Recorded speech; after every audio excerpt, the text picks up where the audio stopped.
Hi, I'm Bruce May with Growth Solutions TV, and this is Restarting Your Business, Life After the Coronavirus Pandemic.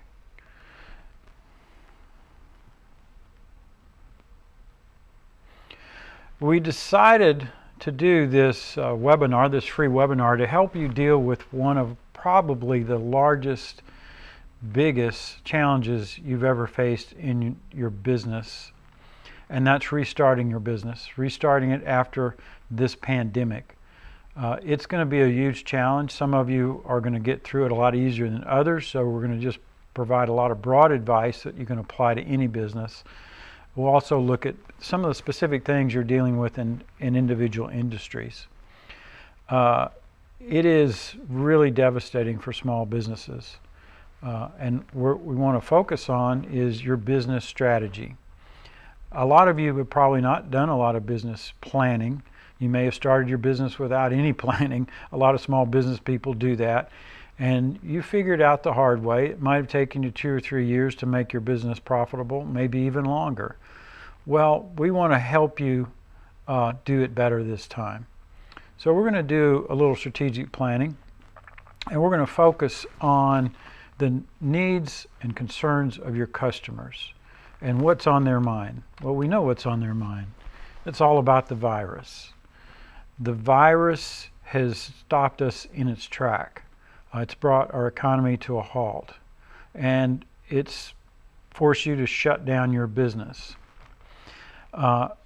We can be optimistic and hope everything just goes back to normal next week.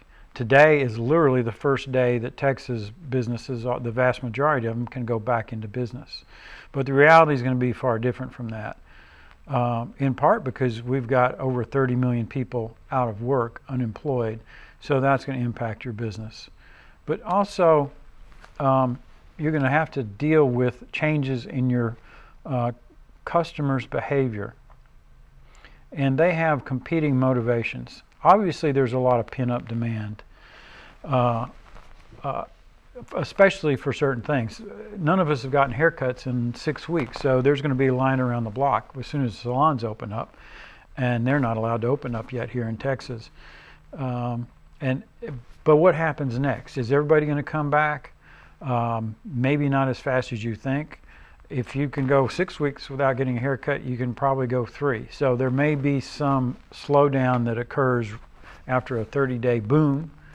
In other words, we may not see a V-shaped recovery. We may see an initial uptake for the next 30 days in certain businesses, followed by more of a U-shaped recovery. And the concern that they've got is obvious. They're worried about their fear of catching the virus, their fear of going out and doing business with you. So you have to address that. You're going to have to do everything you can to make that fear go away and get your customers to come back. How does that work in your industry? Right? Every industry is different. We'll talk a little bit about different industries, but I want you to think through during this webinar, think through how this is going to play out in your industry, in your business, and then adjust your plans accordingly.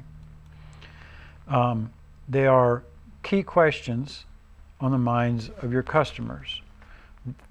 Of course, they're thinking about the death rate. We're all thinking about the death rate. Now, right now, remember when it came out, they were estimating as high as 3.5%. Those numbers have come down. Why? Very simple reason. They weren't testing everybody. They were only testing the people that came in that were sick. So they undercounted all the people that had been exposed. That undercounting of all the people that had it made the death rate look higher. Now that we're starting to get a sense for all the people that have had it, there have been a few studies out there, that death rate is coming down, and it's coming down dramatically. The recent numbers I've seen are 0.5%. That's a lot less than 3% or 3.5%. I doubt that we would have panicked as badly as we did if we'd known the real death rate early on. And there's going to be plenty of blame for why we didn't. But the situation is what it is, and we're having to deal with it. And your customers are watching that, and they're watching it come down. As it comes down, they're going to feel safer. But it's still 5 times higher than the flu. So it's a serious situation. And of course, the virus itself is highly contagious. I've seen as many as 20% of people in one state have been exposed to it. Imagine if we hadn't done anything, it could have been half of everybody could have caught that virus by now. So it is super contagious, and we need to be cautious for those reasons. So your customers are thinking about this, and a lot of them don't care. You see them in Kroger, you see them at Home Depot if you've gone there. A lot of people are out shopping, but a lot of people aren't. And you're going to have to address that issue, right? They're also thinking about what happens in the fall. Is it going to come back? Yes, it is going to come back in the fall. But how bad is it going to be? And are we going to have treatments? Are we going to have a vaccine? These are all questions that are on their mind. And then what is the medical response? So we're watching this play out in real time as we all deal with this situation. As the summer goes on, I think the panic's going to die down. I think business is going to largely go back to normal. But then what happens in the fall? So we have to plan for all of this. How are you going to respond? What is your response going to be? So obviously you're going to have to do some employee training. How are your employees going to engage with your customers? How are they going to behave differently? Are you going to have them wear masks? You need to figure out what is your policy on that, and you need to do some training. What is your cleaning policy going to be? You should figure that out. Walk through your business, figure out everything that people touch. What do you need to clean? How often do you have to clean? Put protocols in place for that. And what about your other employees' behavior? So how do they engage with the customers? Do they maintain social distancing when they do? Those are things you need to think about. Also, what about your customers' behavior?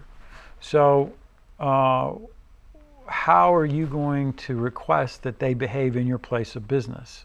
Are you going to have social distancing standards? Are you going to ask them to follow those standards? What if they don't? What if one customer is wearing a mask and another one isn't?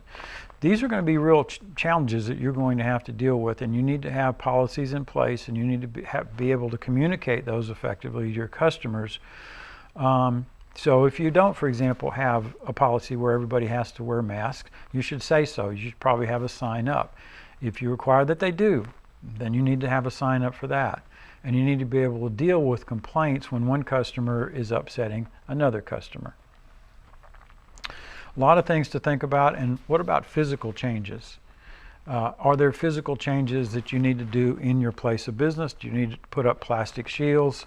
Think these things through and write out what is your policy, what are your procedures, and train your employees on it. And honestly, you're going to be doing customer training in real time as this continues to evolve.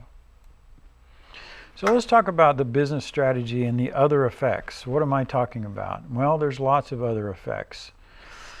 David Dodd is a good friend of mine. He's the president and CEO of the International Sustainable Resilience Center, and I work a lot with David.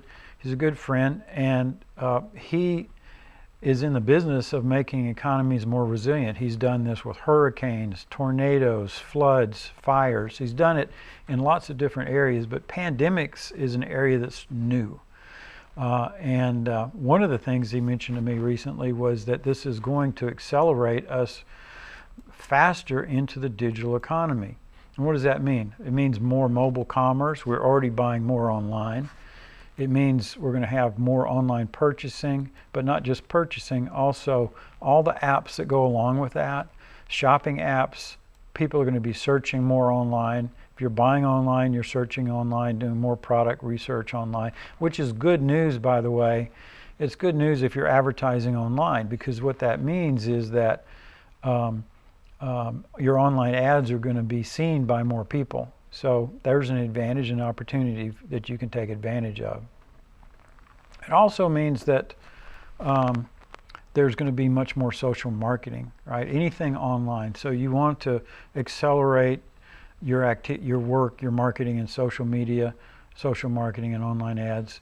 Also, things that are going to be industry specific, like pickup services. Obviously, a lot of people are using pickup services in restaurants, also retail. In fact, retail has to do that for the time being. And if you go into that with a negative attitude, you're going to hate it, you're not going to do it very well. I would suggest that if it makes sense to do so, that you embrace it and do it well, do it better than your competitors, and you're going to win more business. Also, we're going to find that we're living in what everybody's talking about, the new normal. These trends are going to be part of that, as well as things like not shaking hands anymore. Social distancing may continue long into the year and even into next year. And some things may never go away. We may never shake hands like we have in the past, because pandemics are going to continue to be a risk, if not from this, then from some other one.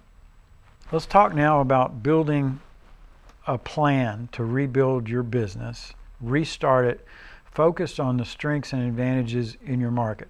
First thing I want you to do, I want you to be realistic about your financial situation. You need to be talking to your accountant, your CPA, wrap your hands around the cost up to this point. How much money have you lost? How much money can you afford to lose going forward? Can you last another 2 or 3 months? If you can, I think you can squeak through. If there's a way to borrow money, if you were lucky enough to be one of the lucky ones to get some money from the government, that's great.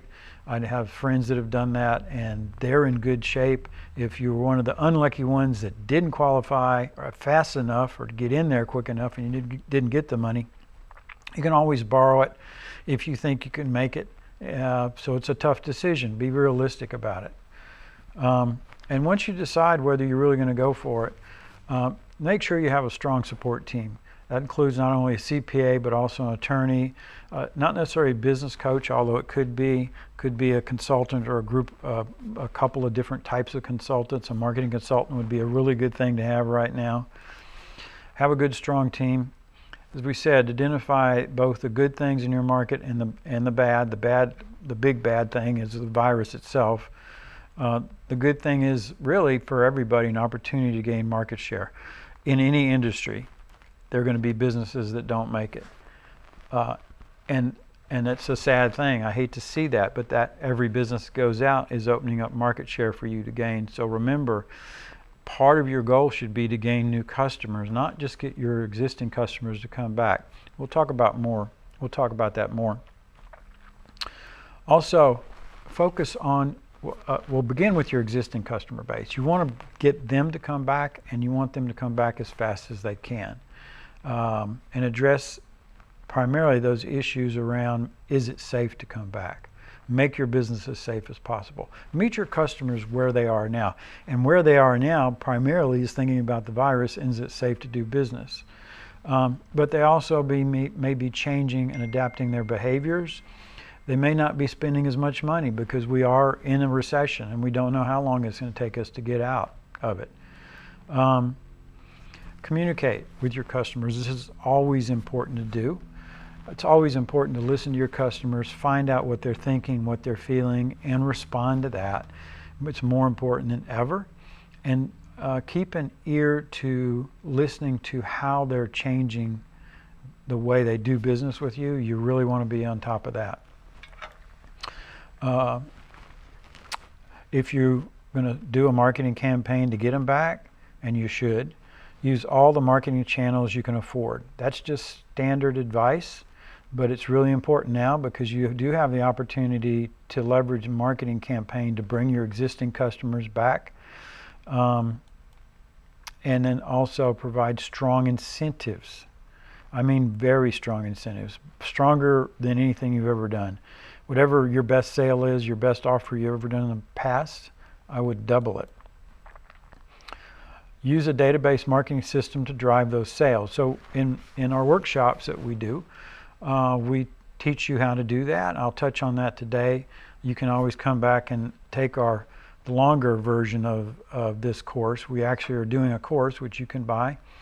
But today I'm going to focus on giving you an overview of all these things you need to do to develop a strategic plan, so you'll see what it is you need to do.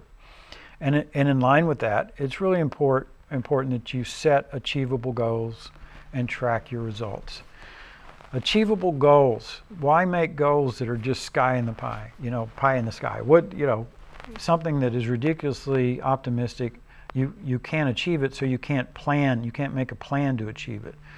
A goal without a plan is meaningless. So you need to have a plan to achieve the goal, and you want to track your results because you want to know whether or not they're working and whether or not you're achieving what it is you seek to achieve. There's a lot of fear right now. You're afraid you may lose your business. Well, the best way to deal with that fear, just like when you're sick, you go to a doctor. He gives you a plan. He gives you a treatment plan, and he measures how well you're doing. And you ask him every day, how am I doing? Am I improving, right? You need to apply that same approach with your business. And that's why it's always important to set goals, but especially now. And we'll talk about that. I'll show you how to do that. So there's 8 key questions you need to ask. We'll go through these, and I want you to think about these. They are critical things you need to be thinking about. We've already touched on this first one. What were the financial costs of a shutdown? And what financial resources do you have to deal with that moving forward? What percentage of your customers are coming back? You might assume they're all coming back, but how fast? You don't really know, right? So really you need to ask, what is the likelihood they can come back? Some of them can. If they've lost their jobs, you may have lost customers. And remember, there's over 30 million people out of work in this country today. By the way, the number's actually higher than that because that doesn't include independent contractors. And there's a lot of independent contractors. So I think that the damage we've done is worse than the numbers reflect. And I hate to be that pessimistic about it, but I need you to be realistic about building a plan to address these issues in a meaningful way. So what is the likelihood your customers can and will come back, and how fast? Is it going to be 2 months, 6 months, a year? How long is it going to get you back up to 100% of that? Now here's a question you may not have thought about. What is the lifetime value of your average customer? I've counseled and coached hundreds of small businesses. I've done workshops for over the last 10 years at local chambers, and I can tell you that almost every small business owner I've talked to cannot answer this question. Big businesses know the answer. It's one of the most important pieces of information you need. What is the average lifetime value of a customer? In other words, let's say a customer tends to hang around with you for about 6 years before moving on for whatever reason. And let's say they spend on average $1,000 a year. Well, that's average lifetime value is $6,000. What if that's much bigger? Those numbers can be much bigger than that. Average lifetime value of a customer for a small business can be $50,000 or more. You need to know what that is because that tells you what you can afford to spend to acquire a new customer. And customer acquisition is going to be, as you see, an important part of your strategy to restart your business. So figure that out. You can help get your accountant and your CPA to help you figure it out. Guesstimate if you have to, but come up with a number. You need to know that. You also need to ask yourself, how many customers do you have to maintain on average per month? Is that going to be more or less than before the shut-in? I'm thinking you're going to have to replace some customers, and you need to be able to guesstimate how many customers you need to replace in order to get up to being fully operational.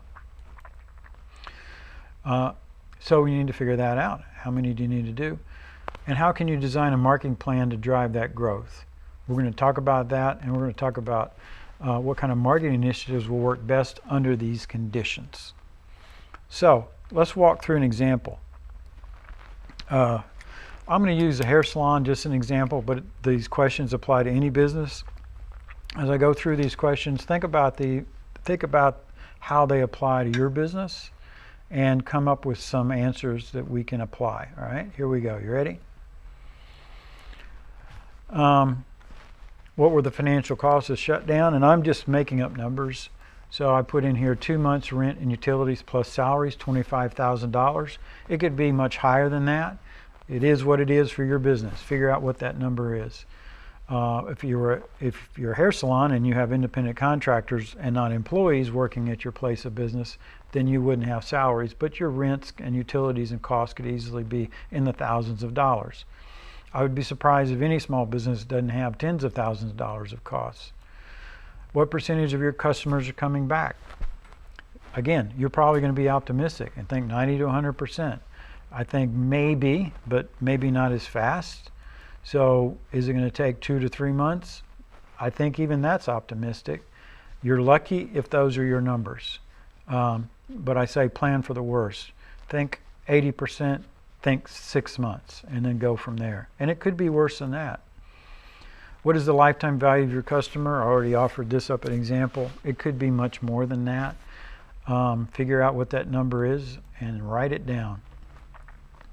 How many customers do you have to maintain on average per month? So let's say it's 60. I just picked that number out of thin air, but let's say it's 60. So what does that mean?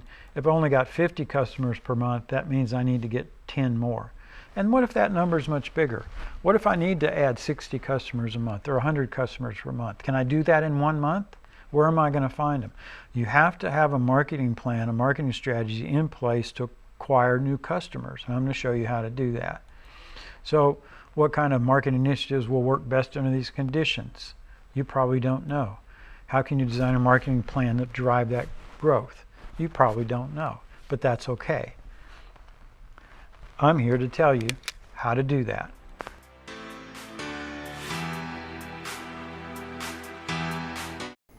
This is Bruce May. On my show, I talk a lot about how to build an automated marketing system to capture and nurture more leads and help you grow your business.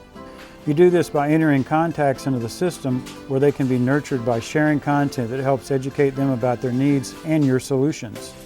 When you nurture leads this way, you drive more business into your sales funnel and ultimately close more deals. To do this, you need an automated marketing platform, and Keep has one of the best ones I've seen. It's easy to use and even comes with a campaign builder that has a drag and drop canvas so you can easily drag key elements onto the canvas and link them up. The best part about Keep is that it starts at only about $100 per month, so any business can afford to use it. If you want to begin using automated marketing techniques to grow your business, go to growsolutionstv.com/keep and fill out the form. We will put you into contact with a Keep solution provider that can help you get started. That's growsolutionstv.com/keep. Get started today and grow your business to new levels with Keep, the automated marketing platform.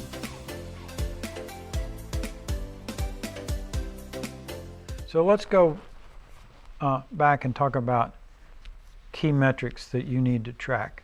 This is very easy to do. I'm going to show you exactly how to do it. Here's a table of metrics that you can track. Some of these are key performance indicators. Some of these are not. Rent, utilities, and salaries are not. But this is what I want you to do. Open up a spreadsheet, and then however many months you think it's going to take you to recover, make a plan. If you think it's 2 or 3 months, that's fine, but I recommend at least 6 months, and maybe longer. It may take 9 months. It may take 12 months for you to get back to 100% capacity. Put down your rent, utilities, and salaries on that top line. That's probably going to be a constant, unless you're adding or employees along the way, but pretty much a constant. On the next line, I want you to put the number of existing customers, not the number of existing customers you had before this started, but the number of existing customers you expect to come in. And you may not know this until you open up, but in the next couple of weeks you're going to know. And if it's less than what you had, then you're going to start filling in these numbers. And I want you to start with whatever it is, and then guesstimate over the next few months how that number will grow, right? So let's say you had 100 per month before this, and now you only got 50. Then, add 10 each month, right, for 6 months, and then you would be back up to full capacity.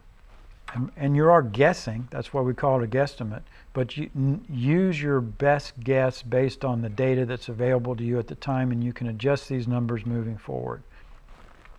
The next number I want you to put down, it's easy to calculate. It's the number of new customers you need, and you simply subtract the number above that from whatever your total ideal number is, and you know how many customers you need to add.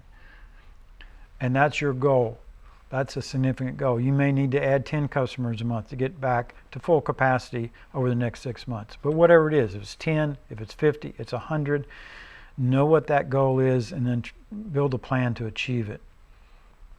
The next line you can easily calculate based on the total number of customers you've got, and you can figure out what kind of revenue to expect based on that. Figure out what your and that should be your revenue goal, but figure out some projections for that. Make it as realistic as possible, and then from that line you can easily calculate the profit and loss month by month on the last line.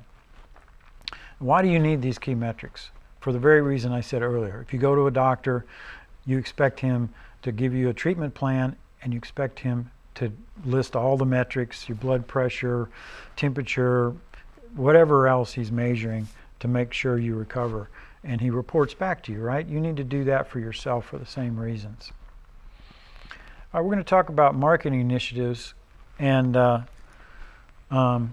if you've never done much marketing, I'm going to give you kind of a quick overview on how to do it. This is assuming you're a local business. I live here in Montgomery County, and I worked with a lot of small businesses in Montgomery County, but we're pretty much like any other county anywhere in the country. Small businesses make anywhere from, less than $100,000 a year to a few $1,000,000 a year. And you have employees. Most of you have, a lot of you are just independent contractors. But a lot of you have 2 or 3 employees. The vast majority of you have less than 20. A few businesses have between 20 to several hundred, but most of you are less than 20. So if you're that size business, well, some of you can afford to spend several $1,000s a month. So let's go through the numbers here. If you've got budgets of several $1,000s, up to $10,000 or even maybe more than that per month, you should be doing TV, radio, and print. I like Hearst. Don't pay me to say this, so if you don't know the story, Hearst Media was originally the biggest newspaper in the planet, decades ago. When all the big newspapers were going out of business about 10 years ago, they did something really smart. They went out and bought up all the small community newspapers. And here they bought the Conroe Courier, which is our local newspaper here in Conroe, where I live in Montgomery County. We have 2 main cities, Conroe and the Woodlands. The Woodlands is a major center for the oil and gas industry and people that work in the industry. But Hearst has also owned the Chronicle in Houston, so they have a lot of small newspapers, and you can advertise in any combination of all of the above. Well, when you give Hearst some money, what you don't know is they'll spend as much as half of that on online ads. They're actually Google's number 2 partner. They spend so much money on online ads, and it makes sense because guess what? They are an online newspaper. Yes, they still print it, but they also have an online newspaper, and they have ad blocks in their newspaper. They manage all of that in partnership with Google. Obviously, their ads are placed in their newspapers exclusively, but they also are placing those ads in other places. And I recently had the opportunity to test this out with a client, and it works really well. So if you go to them and they write an article about your business, when it's featured in their online newspaper, your ads show up right next to it, which you'd expect. But guess what? If I'm a customer and I'm looking at that page and then I wander over the internet, your ads follow me around, and they'll follow me around for a couple of days depending on how much money you spend. The impact of that's very powerful. I get a lot of impressions very fast over a short period of time, increases the probability I'm going to respond to your ad. TV and radio I believe in those. I think they're good. If you have the budget to do all 3, I would do all 3. What if you don't have that kind of money? Okay, you know about Google ads, if you got Facebook ads, you can buy ads in LinkedIn. Facebook and LinkedIn, that's not difficult to do. You can pretty much figure it out yourself. Google ads is a little more complicated. They provide you with some help to get you up and started. It's not that hard to get it to try it out, and the more you do it, the better you get at it. So if you're pinched on budgets, I would focus on that. If you can spend up to $2,500 a month on Google ads, I highly recommend you work with WordStream. That's the number 1 Google partner, and WordStream has expertise in buying ads that's better than anybody. They'll outperform you up to 2 times. So for example, if you have $2,500 to spend on ads and you decide to give that money to them, they'll get up to 2 times as many responses. Now, they may not say that, they may be more conservative, but I know that anywhere they'll do better than you, and they'll do potentially twice as better as you. It depends on a lot of factors. If you're really, really pinched for ads, anybody can afford to do Facebook ads. If you're consumer facing, the easiest way to do it is just put a post and then boost it, and you set a budget. There's targeting features. The most important one you need to know is the geographic one. You can target that down to within 10 miles of your location, and you should do that because most of your customers, if you're a local business, will come within 10 miles of your business. So start experimenting with offers, and don't spend a lot of money boosting them. Just track the response. Come up with as many creative offers as you can, and when you find one that works, boost that ad. It's a very inexpensive, effective way to advertise. And even if you're dead broke and can't do that, you can always post in both Facebook and LinkedIn. And you can also do something else, which we're going to talk about, and that's called event marketing. The most underused and powerful marketing technique for small businesses there is, bar none. So if you really want to get your business restarted fast, I plan on doing an event, and we'll talk about that more in a minute. So there's your solutions. Those are the options you have. Pick and choose what you can afford to do, and then start planning to do it. All right, let's talk about offers, promotions, contests, and events. These are the tools you have to work with. These are the things you have as a marketer to play with. And if you rely on word-of-mouth advertising exclusively to run your business, maybe that's how you got started.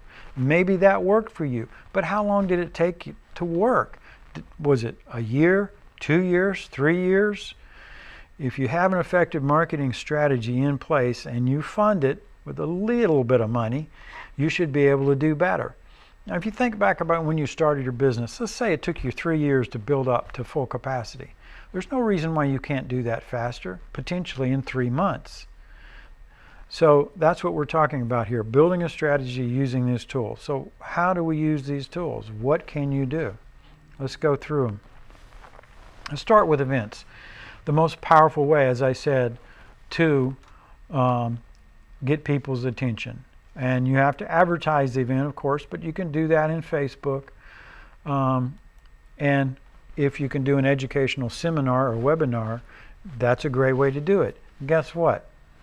Hello, that's exactly what I'm doing here.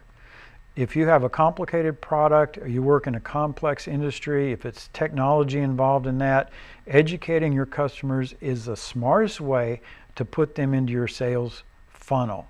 If you are the organization that is educating your customers about how to be a smart consumer of products and services in your industry, where do you think they're going to go when they're ready to buy?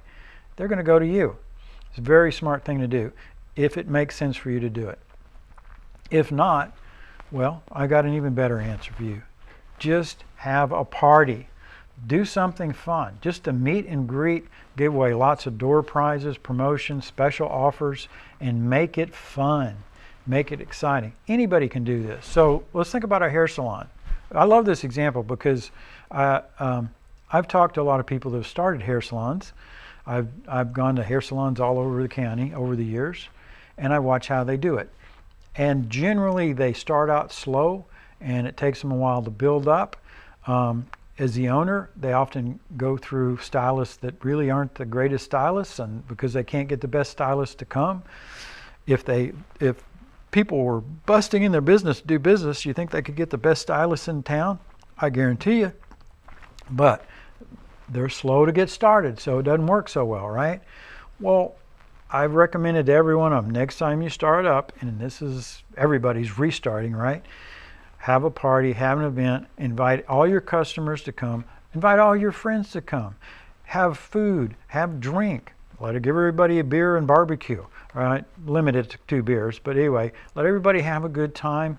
Have a friend come play some music. Give away prizes. Just have a reopening event. I'm restarting my business party. and give away lots of prizes. We're going to talk more about how that if you tie an event in with offers and promotions, then you're pouring gasoline on a fire, and I'm going to show you how to do that. So it's the easiest thing in the world to do. There's no reason why not to do it. So I highly recommend you do it. Contests, probably the second best thing to do. Great way to generate a lot of responses. So if you are simply wanting to build up a database of prospects that you can recruit new customers from, a contest is probably the smartest thing you can do. If you combine it with an event, even better, but you can do it as a separate process, sitting all by itself if you want to. Number one rule, give away one very expensive gift or product, and I mean very expensive. I have people complain to me, well, I can't afford to give away something that costs that much. What am I talking about? Something that costs several $100s. Oh, that's a lot of money. No, it's not. If a lifetime value of a customer, think about this, if the lifetime value of a customer is $20,000 or more, you can't afford to give away, you can afford to give away more than that. You can afford to give away $1,000 prize, because remember, you're only giving it to one person. You ever notice car dealers sometimes give away cars? Sometimes people give away Harley Davidson motorcycles, or some other brand.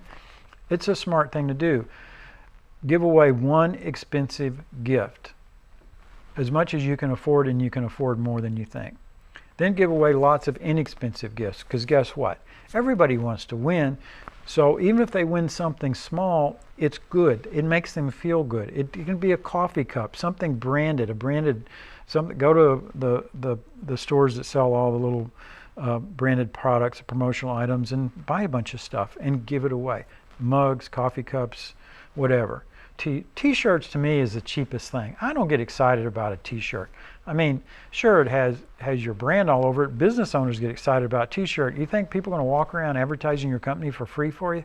No, they put it in the closet, probably never wear it again. And I'm sorry if you sell the products, you make a lot of money selling those, I know. But I would encourage you as a business owner to buy something a little more substantial, like a coffee cup. People are going to put it on their desk. Everybody's going to see it, okay? A coffee cup is a great item. A cooler is a great item. If you want them to wear something, how about a jacket? A lightweight jacket it's more expensive than a t-shirt, but if you're having a contest, you're not going to give them to everybody. Buy 10 or 15 jackets to give away.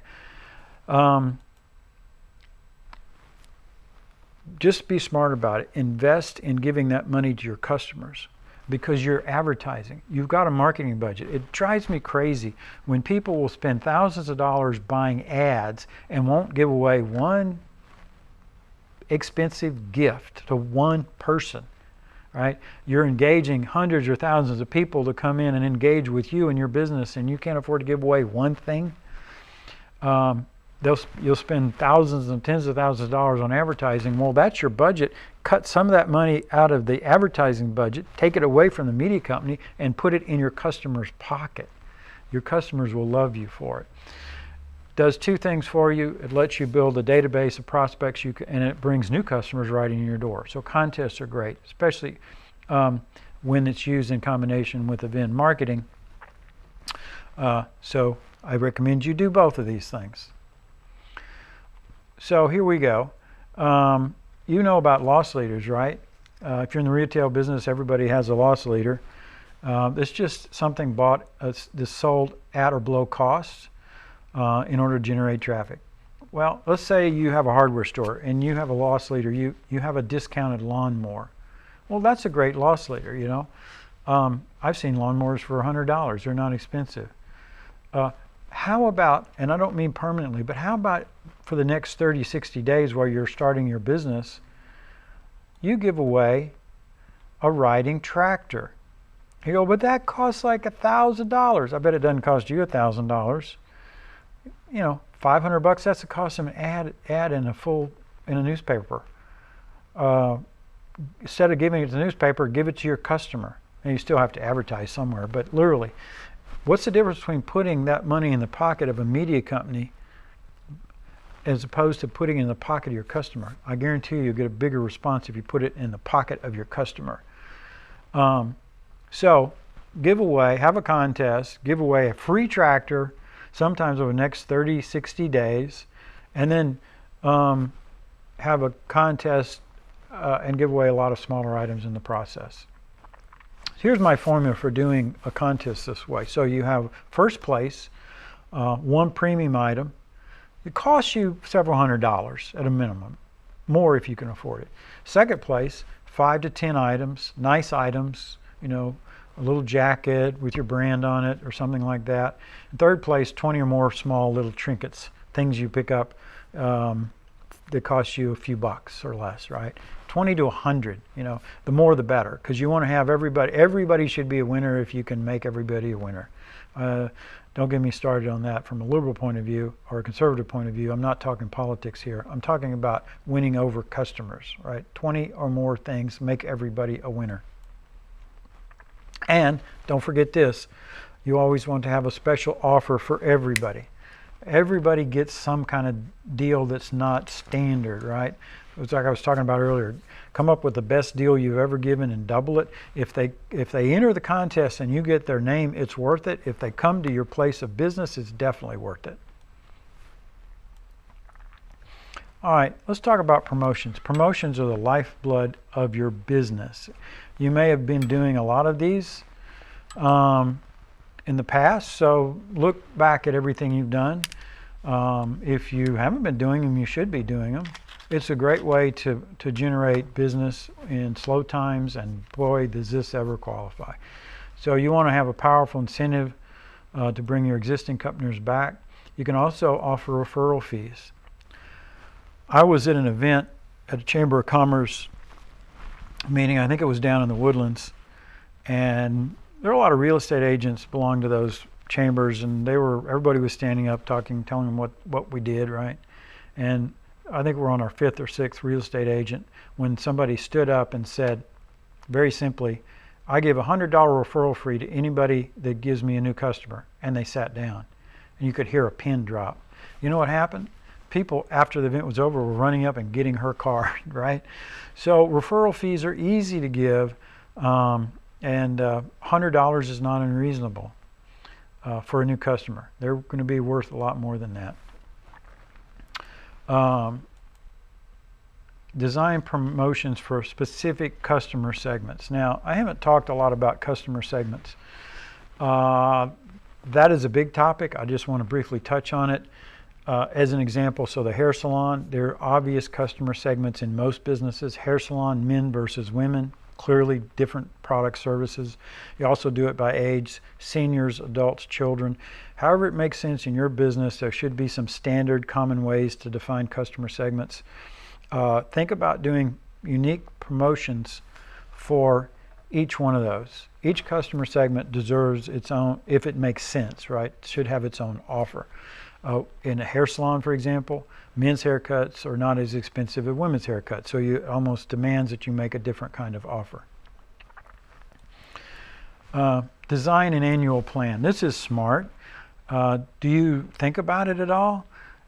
If you're going to do offers, you should do a different one every month. It's a great way to test new offers and find out what works best for you. Do a different offer each month. Do a plan for the whole year and stick to it. Always compete against your competitors. You should be paying attention to what they're doing, and if you're smart, you want to beat them.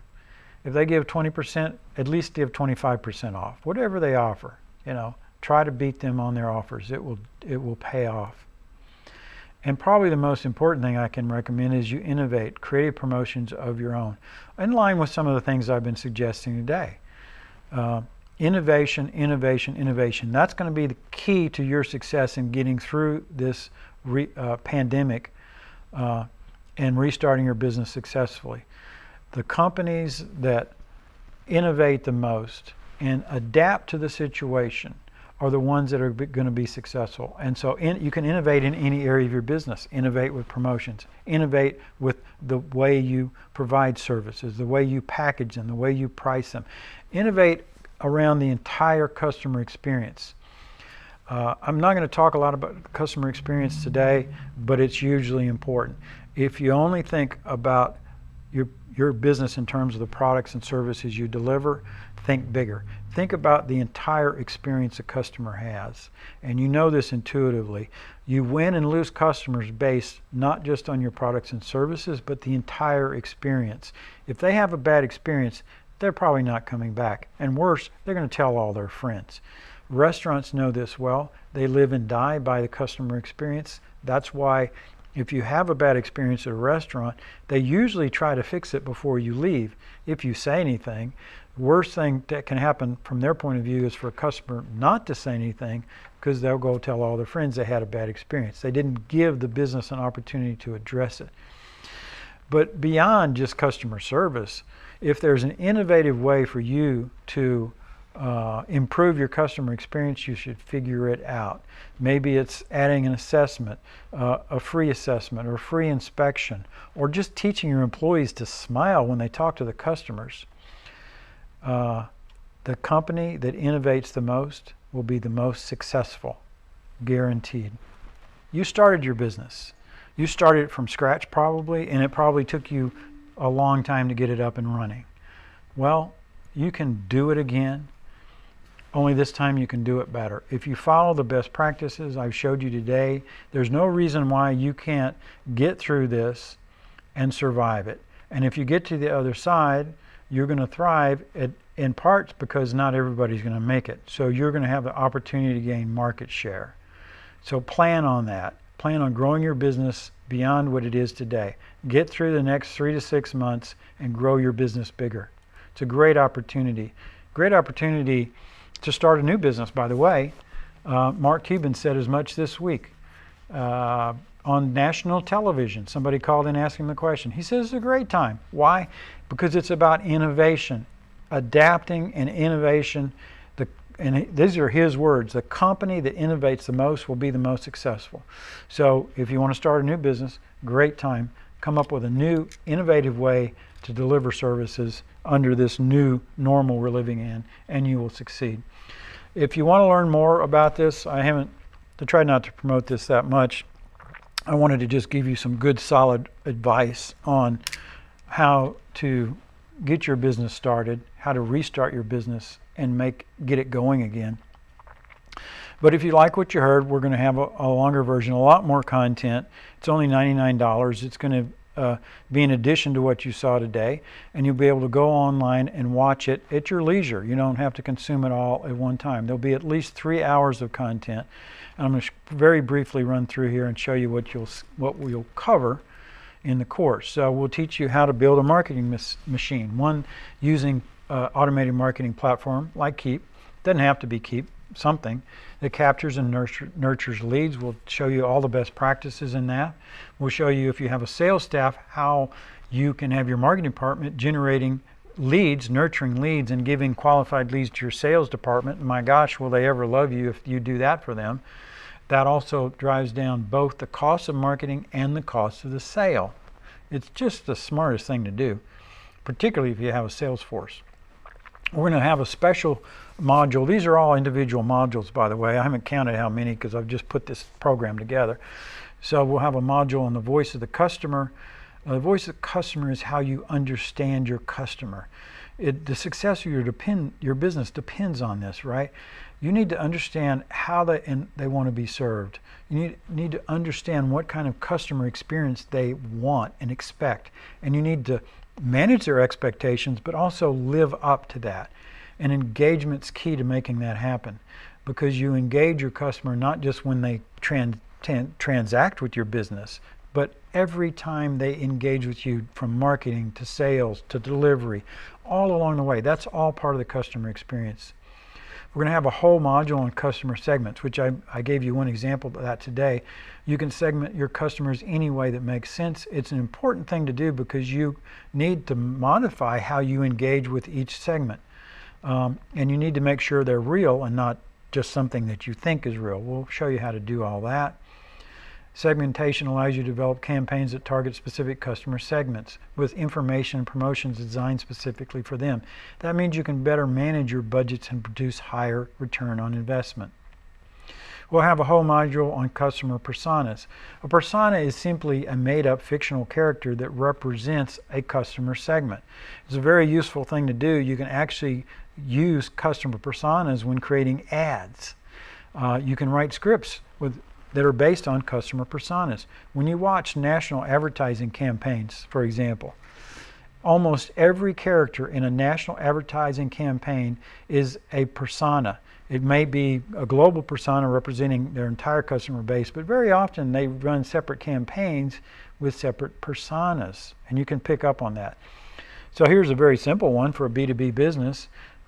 Julie Johnson, a made-up fictional character. She's a COO of a business, and her challenges are growing businesses and dealing with the challenge of driving innovation.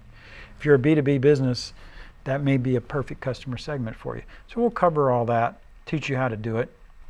We'll have another module on competitive research. It's easier to do, and you don't necessarily have to spend a lot of time doing it, if nothing more than just following the ads and promotions that your customers are doing. The one thing you want to know about your competition is everything. And we'll show you how you can do that pretty easily. And then we'll also finally have a segment or a module about a SWOT analysis. I've alluded to this today, talked about your strengths and weaknesses a little bit, mostly focus on opportunities and threats. So SWOT analysis is just that. You look at strengths and weaknesses which are internal to your business, things like capacity, leadership, expertise. Agility is an important one. That's your ability to adapt to any situation, including, guess what, a pandemic like this one. And the external threats we actually already touched on. So we'll have a separate module on that. We'll also talk about content strategy. If you need to acquire new customers, content is the best way to do that. We'll talk about doing a content marketing campaign, show you how to do that. Very powerful, very easy to do. It doesn't take a lot of content to do a content campaign. And we're also going to give you an advertisement checklist, which is everything that your ad should be. We have a little checklist, 14 points. Some of these are not absolutely required, but most of them are. We'll show you how that works, and it'll help you produce better ads. So just remember, we are coming out of this very, very challenging situation. Sadly, I don't think everybody's going to survive business-wise. I think a lot of small businesses are going to disappear, and that's very painful. I think is a great opportunity for a lot of new businesses to come online and take advantage of the opportunities that are going to be appearing in the marketplace over the next 12 months. I hope that you found this useful. I hope that you take it to heart, and I hope you apply it to your business. If you do, if you restart your business, please let me know what happens. I want to hear from you. You can contact me. Go to our website, growthsolutionstv.com. You can find my contact information. You can use the contact form. You can email me directly. However you reach me, I don't care. My business site is HB Mako. My email is bruce@hbmako. You can use that to reach me directly. Let me know if you took any of this advice and how did it work out. I would like to know what kind of plan that you put in place and what was the outcome, and share that with me. I may even like to talk to you in person. I may like to interview you on my show. We're here for you, and we're going to do everything we can to help you get through this and help you be successful. And if you are, please let me know. I want to hear from you. Thank you, and come back for more.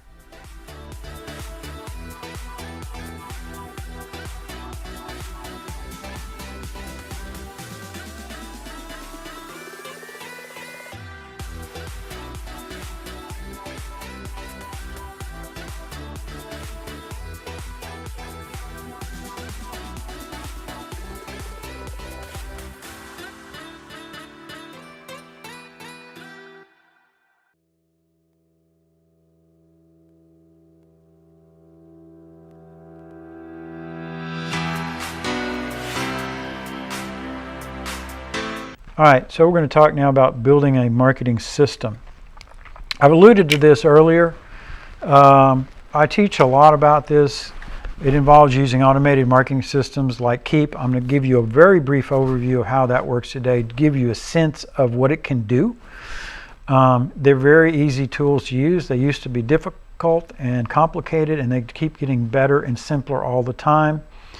And I'm going to show you how exactly to do that. So if you need to acquire new customers, that means you need leads, right? Building a marketing system and using an automated tool set to capture and nurture leads is the best way to acquire new customers. Your only other choice is doing it the old-fashioned way, which is advertising and hoping they walk in your place of business. And a lot of you are still doing it the old-fashioned way. That is the old-fashioned way, literally. That's not the way to do it. Today, if you need new customers, you need to acquire new customers, you need to acquire leads, and you need to nurture them. So let me show you how to do this, okay? And I'm going to give you a real-world example. So one of the things I'm involved with, I was very excited about this. My partner and I, my partner in crime, Gary Parker, have started a foundation called the Indie Film Foundation. It's my other day job. We're very excited about this, and we have a campaign going on now because we also have a film school associated with this. We do film and television and marketing and advertising. We do it all. But the film school, we have a campaign, and I have, I think, a total of 7 postings, and these are ones that I prepared in Photoshop. If you don't have these skills to do this, then hire a graphic artist. It doesn't cost that much. You have to write the copy and just say what it is you want to say and tell them to make it look pretty. They can do it, and then if you have all the ammunition you need to do a campaign that lasts 2 or 3 months or more. And by the way, you can rerun it year after year. So make it pretty, make your postings, and then you're prepared to do the postings.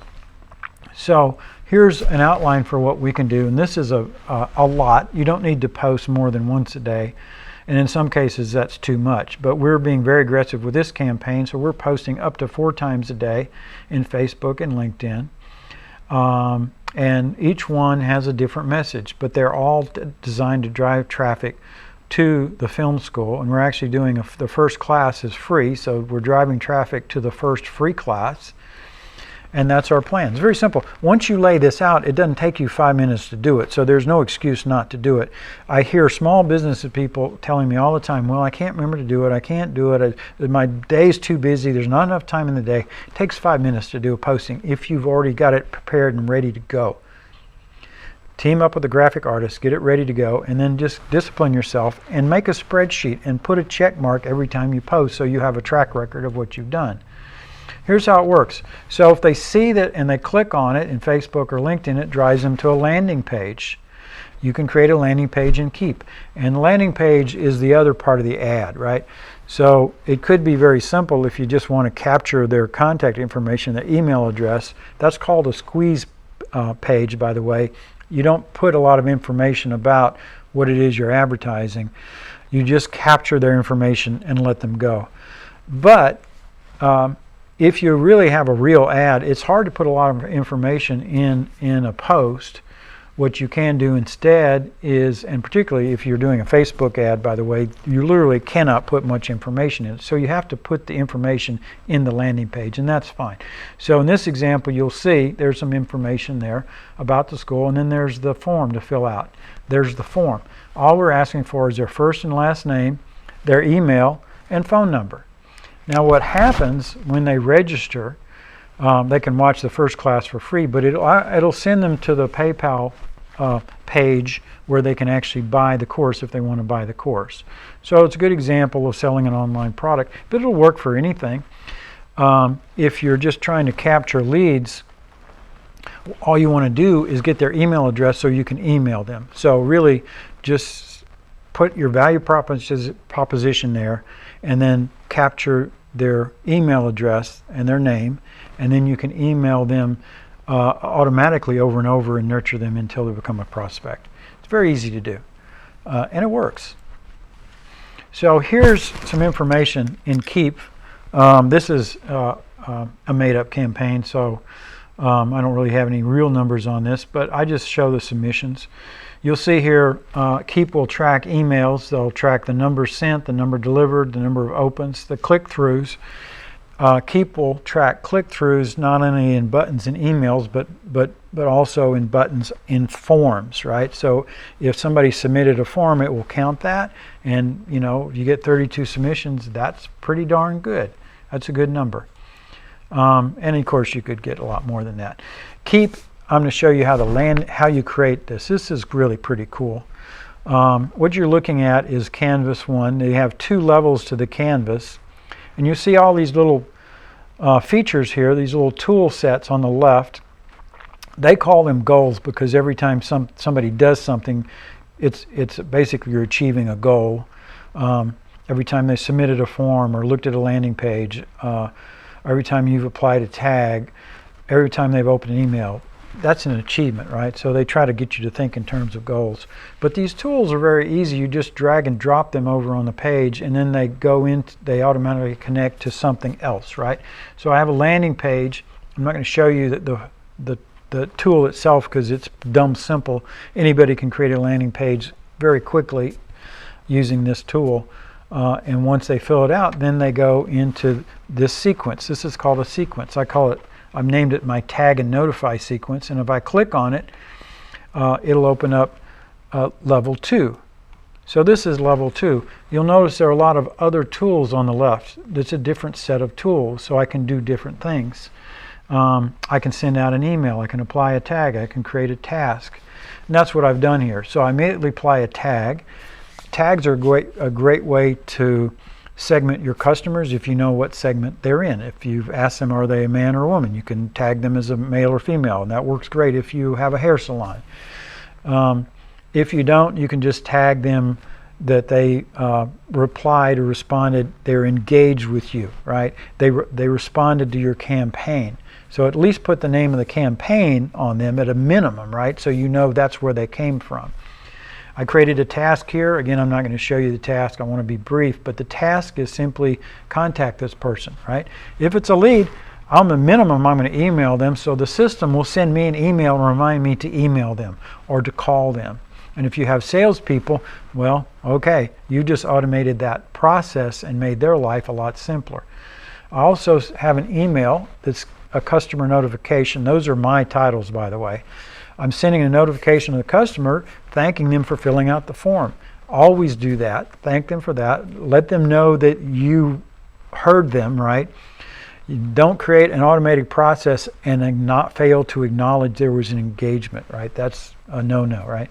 So I thank the customer, and then I also send a company notification to the president, the CEO, the sales manager, somebody that, oh, by the way, look what just happened. Somebody requested some information. We got a real lead.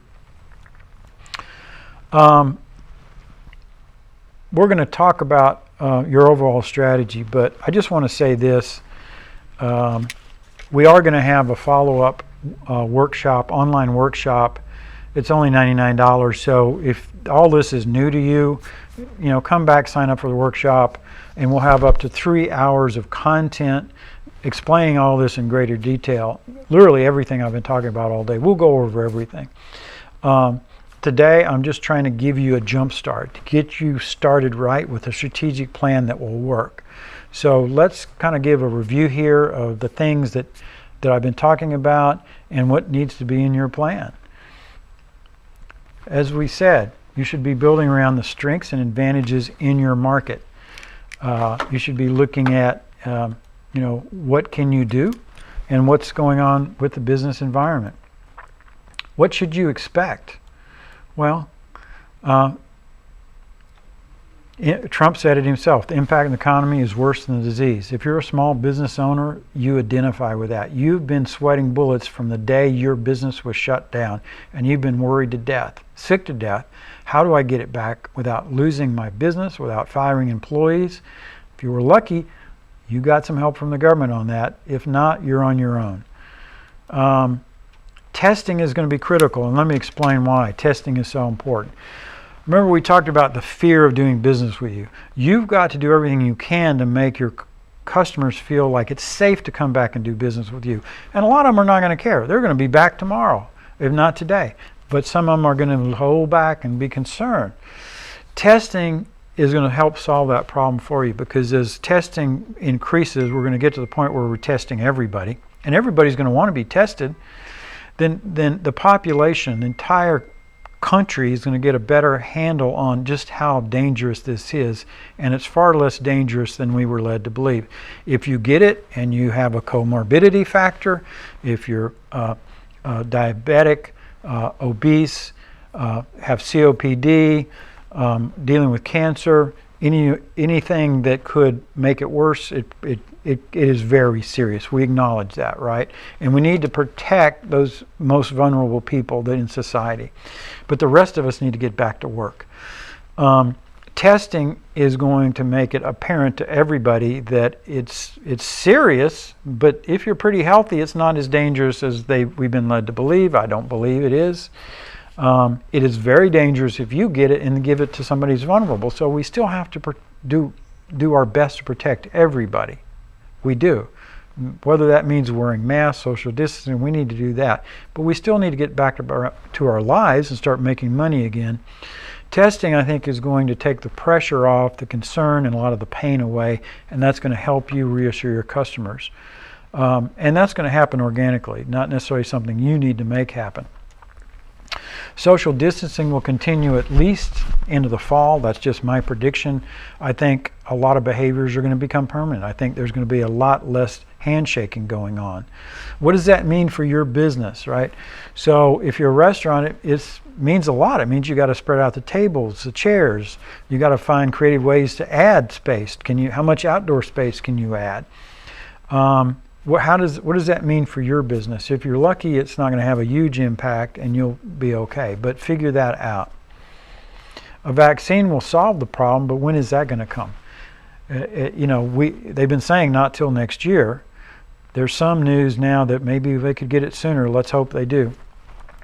We don't know for sure. You may have to limit the number of customers in your business. That's true for retails and restaurant. B2B is not such a big issue, but you're going to have to deal with that.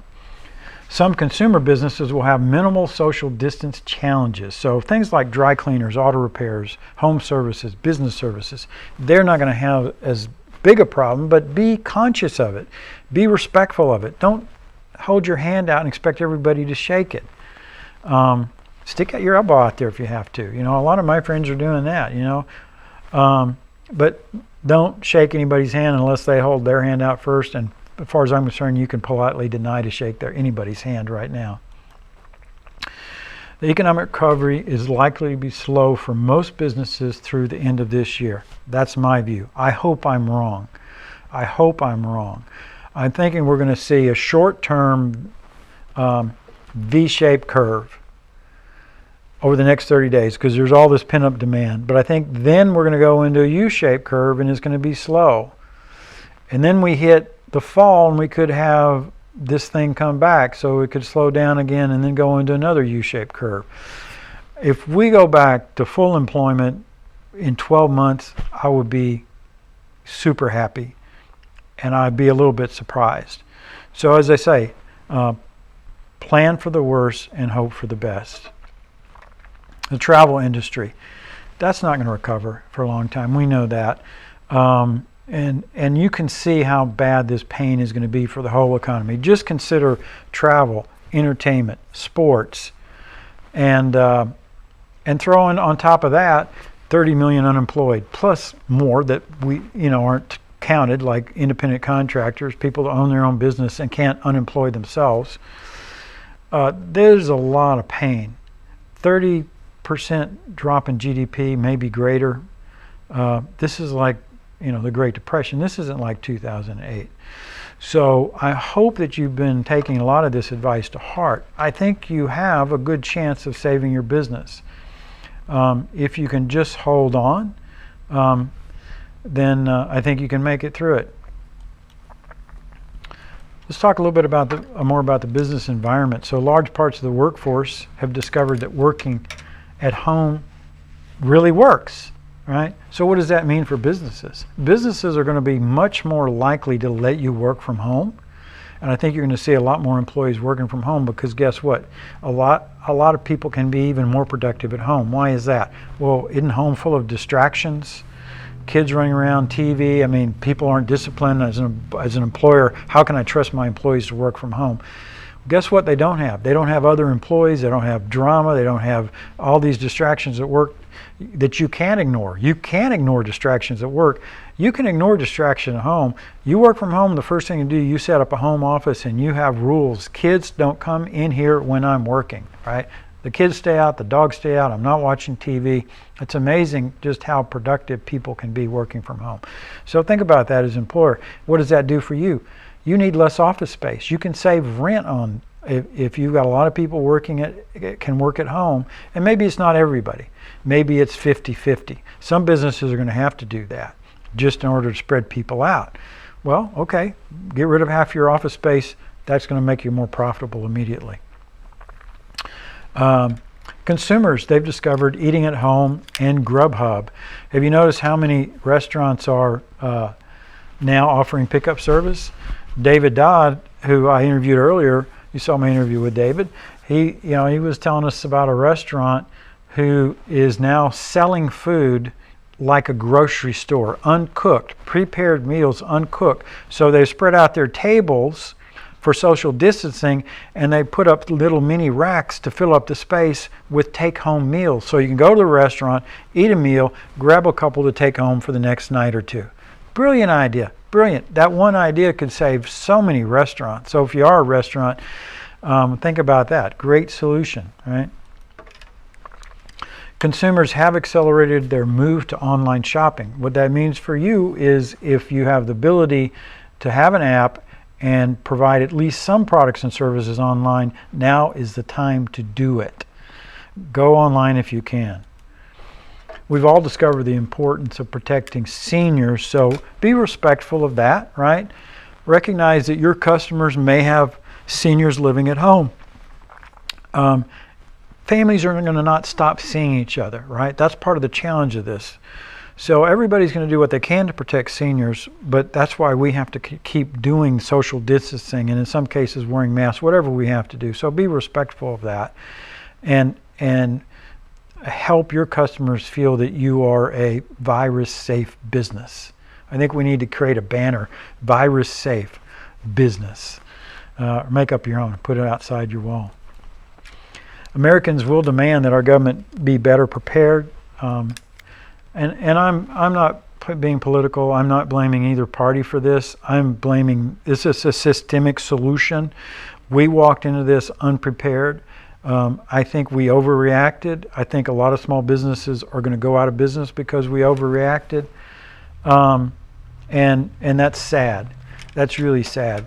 I'm going to double down on my work with seminars. I was thinking I was going to go away from it and just do TV shows, but I know there's a great need out there. I'm going to serve as best I can, providing as much free content as I can to you to help you get your business up and going. And I'm going to do my best to provide the paid for content that we give, design that to help you get through this as well. I've already mentioned before, we will offer a paid version that's much longer than this. I hope you found this useful, but if you're interested, we'll be providing information about that very soon. Also, the social distancing is, as I said, that's going to continue through the summer, and some's just going to be permanent. And, I hope airline industry and the travel and cruise industry and the hotel industry and the travel industry recovers quickly, but they're going to have a tough time. All right, so I already touched on this, but I'll go over it again one more time. Why is testing going to change the game? Because we can know who is safe to go to work and quarantine those who are sick. That alone is going to make it much, much easier to deal with this stuff. Mass testing, as I've said, will reveal the death rate, which is likely to be much lower than has been estimated. That's going to make people feel more comfortable and relax.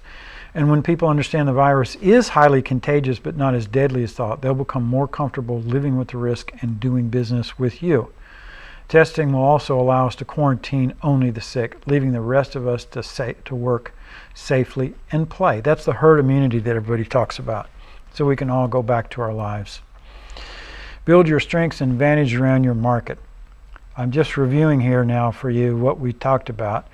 Be realistic about your financial situation. Close your business. Don't hesitate. If you know there's no chance you can make it, shut down and change your life, change your career. Don't go broke. Don't go deeper in debt if you feel like there's just no way you can make it. But if there is, if you think you can squeak by, figure out a financial plan that'll get you through it. Identify both the good and the bad about your market. Focus on your existing customer base. Get your existing customers back as fast as you can, and design campaigns to reach out to them and make that happen. Communicate as often and frequently as possible. Use all the marketing channels you can afford. At a minimum, be sure to use Facebook, LinkedIn if it makes sense, and your existing contacts. Give strong incentives. I mean strong incentives. Double anything you've done in the past. Don't have to do that permanently, but for the next 30 days, double or triple any offer you've ever done in the past. Give your customers a reason to talk about you in social media. Have them saying, oh my God, these guys are offering 3 times 30% off, 80% off, or it's free, 2 for 1, 3 for 1, whatever it is. Give them a reason to talk to you about your business in social media, and they will. And they'll be more likely to come back. And bring new customers. Referral fees. The referral fees are the easiest thing in the world to do. Try to hold an event to promote it everywhere. That's my number one piece of advice for you. Hold an event if you want and need a lot of new customers, and just make it a party. Have a good time. And ask for their help. There's nothing wrong with asking your customers for help. In social media, share your story. Talk about your struggles. Talk about what's going on. We don't have a foundation for small businesses, and I think we need one. The government is provide only partial aid. Maybe we should start one, a foundation to help small businesses, right? But guess what? It already exists. It's organic. The community is filled with people. Let your customers know you need them to come back. Ask for their help. They will do everything in their power to help support you if they can afford to do so. So tell them you need them. Use quality posts. I hope I emphasize this. Most small business people will try to do everything themselves. And if you're not a graphic artist, if you never worked in Photoshop, go find one. You can go to a local sign store and get them. You don't need them to do much. Just have them design posts, 4 to 7 or 10, 12 posts that you're going to reuse over and over again. Do that for every campaign that you do, and it will simplify your life. I highly recommend, if you need to acquire new customers, you use a database system like Keep, and you continue to communicate with them regularly. Learn how to nurture them and convert them into new customers using content marketing to do that. Didn't get a chance to talk about that today, but we'll go into great detail about that in our longer workshop. Set goals for growing your business and invest in marketing. It's the most important thing you can do. So include in your plan these things. Identify key opportunities and threats. Write these things down so you know as part of your plan. Design a campaign to reach out to your existing customer base. Write down what you're going to do. How are you going to reach them? What media are you going to do? What ads or offers or promotions are you going to use? What events are you going to do? Do a second campaign to bring in as many new customers as you need. Figure out how many that is, and that's a second campaign, a completely separate campaign. So here's the deal. You can offer something that's only can be accepted by a new customer. That's perfectly legitimate, but it creates a problem. What happens when your existing customers find out they didn't get the deal? Well, there's some ways you can handle that. Make them come in and ask for it at some special event. If you have an event, that's great. That solves that problem. In fact, you don't even have to exclude existing customers if you do it that way, because probably if you design the event right or the campaign right, you're only going to get new customers coming in for the event anyway. And if some of your old customers come in, well, you can give them the same deal. Now you're not discriminating. The law doesn't require that you do that, but why create a problem if you can avoid it? That's a great way to deal with it. if you do a campaign and some customers respond to it, give them the same deal. It's fine. It doesn't matter that they didn't all get it. And if they later they find out, you say, well, that was a special campaign we did to restart my business because I was broke. And they'll say, oh, okay, that's fine. They won't complain. But Event also has that extra advantage of being able to do that. Use social media with postings. I can't emphasize that enough. It works. If you combine that with paid for online ads or just boosted posts, it works even better. Build a landing page to engage your customers and new prospects so that you can get them to come into the business, right? You want them coming into your place of business, right? And provide strong incentives to bring your customers back. Write down what those offers are going to be and stare at them. Make sure they're good. Make sure they're powerful. I want you to literally list out the things you're going to do, and then you also need to include in that what logistics are involved in that. Be a good little project manager. Figure out what is it you have to do. Write that down, put it to a timeline, and then follow that timeline and stick to it. And then that's how you implement a good marketing plan. Also make that a 6-month plan and track your results, all using those key metrics that I showed you. So you did it before, right? You started your business. You started it from scratch probably, and it probably took you a long time to get it up and running. Well, you can do it again, only this time you can do it better. If you follow the best practices I've showed you today, there's no reason why you can't get through this and survive it. And if you get to the other side, you're going to thrive in parts because not everybody's going to make it. So you're going to have the opportunity to gain market share. So plan on that. Plan on growing your business beyond what it is today. Get through the next 3 to 6 months and grow your business bigger. It's a great opportunity. Great opportunity to start a new business, by the way. Mark Cuban said as much this week on national television. Somebody called in asking him the question. He says it's a great time. Why? Because it's about innovation, adapting and innovation. And these are his words: the company that innovates the most will be the most successful. So if you want to start a new business, great time. Come up with a new innovative way to deliver services under this new normal we're living in, and you will succeed. If you want to learn more about this, I tried not to promote this that much. I wanted to just give you some good solid advice on how to get your business started, how to restart your business and get it going again.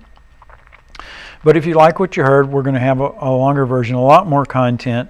It's only $99. It's going to be in addition to what you saw today, and you'll be able to go online and watch it at your leisure. You don't have to consume it all at one time. There'll be at least 3 hours of content, and I'm going to very briefly run through here and show you what we'll cover in the course. So we'll teach you how to build a marketing machine, one using automated marketing platform like Keep. Doesn't have to be Keep, something that captures and nurtures leads. We'll show you all the best practices in that. We'll show you, if you have a sales staff, how you can have your marketing department generating leads, nurturing leads, and giving qualified leads to your sales department. And my gosh, will they ever love you if you do that for them. That also drives down both the cost of marketing and the cost of the sale. It's just the smartest thing to do, particularly if you have a sales force. We're going to have a special module. These are all individual modules, by the way. I haven't counted how many because I've just put this program together. So we'll have a module on the voice of the customer. The voice of the customer is how you understand your customer. The success of your business depends on this, right? You need to understand how they want to be served. You need to understand what kind of customer experience they want and expect. And you need to manage their expectations, but also live up to that. And engagement's key to making that happen, because you engage your customer not just when they transact with your business, but every time they engage with you, from marketing to sales to delivery, all along the way. That's all part of the customer experience. We're going to have a whole module on customer segments, which I gave you one example of that today. You can segment your customers any way that makes sense. It's an important thing to do because you need to modify how you engage with each segment. And you need to make sure they're real and not just something that you think is real. We'll show you how to do all that. Segmentation allows you to develop campaigns that target specific customer segments with information and promotions designed specifically for them. That means you can better manage your budgets and produce higher return on investment. We'll have a whole module on customer personas. A persona is simply a made-up fictional character that represents a customer segment. It's a very useful thing to do. You can actually use customer personas when creating ads. You can write scripts that are based on customer personas. When you watch national advertising campaigns, for example, almost every character in a national advertising campaign is a persona. It may be a global persona representing their entire customer base, but very often they run separate campaigns with separate personas, and you can pick up on that. So here's a very simple one for a B2B business. Julie Johnson, a made-up fictional character, she's a COO of a business, and her challenges are growing businesses and dealing with the challenge of driving innovation. If you're a B2B business, that may be a perfect customer segment for you. So we'll cover all that, teach you how to do it. We'll have another module on competitive research.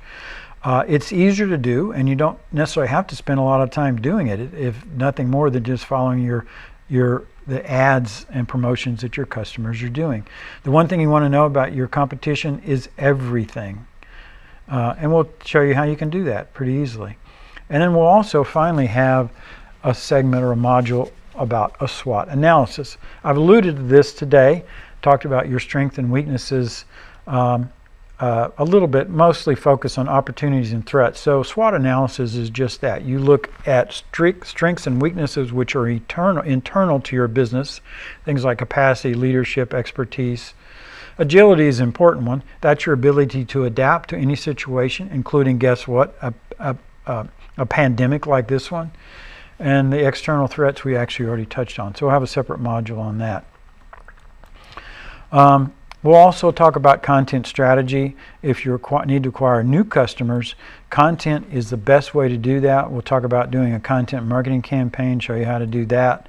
It's very powerful, very easy to do. It doesn't take a lot of content to do a content campaign. And we're also going to give you an advertisement checklist, which is everything that your ad should be. We have a little checklist, 14 points. Some of these are not absolutely required, but most of them are. We'll show you how that works, and it'll help you produce better ads. So just remember, we are coming out of this very, very challenging situation. Sadly, I don't think everybody's going to survive business-wise. I think a lot of small businesses are going to disappear, and that's very painful. I think is a great opportunity for a lot of new businesses to come online and take advantage of the opportunities that are going to be appearing in the marketplace over the next 12 months. I hope that you found this useful. I hope that you take it to heart, and I hope you apply it to your business. If you do, if you restart your business, please let me know what happens. I want to hear from you. You can contact me. Go to our website, growthsolutionstv.com. You can find my contact information. You can use the contact form. You can email me directly. However you reach me, I don't care. My business site is HB Mako. My email is bruce@hbmako. You can use that to reach me directly. Let me know if you took any of this advice and how did it work out. I would like to know what kind of plan that you put in place and what was the outcome, and share that with me. I may even like to talk to you in person. I may like to interview you on my show. We're here for you, and we're going to do everything we can to help you get through this and help you be successful. And if you are, please let me know. I want to hear from you. Thank you, and come back for more.